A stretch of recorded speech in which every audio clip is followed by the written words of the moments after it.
సినిమాలో ఒక స్టార్ అతను. అందువలంటే స్టార్ క్యాంపెయినర్‌గా ఎన్‌డీఏ కూటమి ఉపయోగించుకుంటా ఉందక్కడ.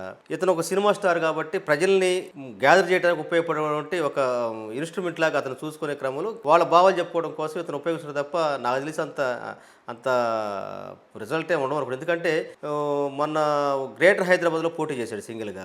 జనం విపరీతంగా వచ్చారు. కానీ ఒక కార్పొరేట్ గెలవలేకపోయాడు కదా! లేదు మొన్న 2024 ముందు కూడా అతను సింగిల్‌గా పోటీ గెలవలేదు కదా! అంటే రాజకీయాలు వేరు, జనాన్ని కూర్చడానికి ఉపయోగపడేటువంటిది దానికోసం బీజేపీ అతన్ని అక్కడ వాడుకుంటూ ఉంది. అదే క్రమంలో దక్షిణ భారతదేశంలో కూడా పవన్ కళ్యాణ్‌ని ఒక ఇన్‌స్ట్రుమెంట్ లాగా పబ్లిక్ పోలరైజ్‌గా గ్యాదర్ అవ్వటానికి అతన్ని వాడుకునే క్రమంలో వాడబడుతున్నాడు. సినిమా గ్లామర్ ఉంటుందంటారా? అంతే మరి సినిమా గ్లామరే తప్ప పొలిటికల్‌గా రాజకీయ పరిపక్వత గాని ఇంకా అధికారంలోకి వస్తే ప్రజలకు ఎట్లా వ్యవహరించాలో దగ్గర ఎంతకి కూడా ఇప్పుడు కూడా క్లారిటీ లేనటువంటి మనిషి. అందువల్ల ఏందంటే అతను ఒక సీటా లేదా సింగిల్ డిజిట్ అనేటువంటి చెప్పడానికి అతనికి ఏమాత్రం అర్హత లేదు. అతను పోటీ చేయము చాలు సింగిల్ డిజిట్‌గా జీరో వచ్చే పరిస్థితి ఉంది. గతంలో కూడా ఉదాహరణలు ఉన్నాయి కదా!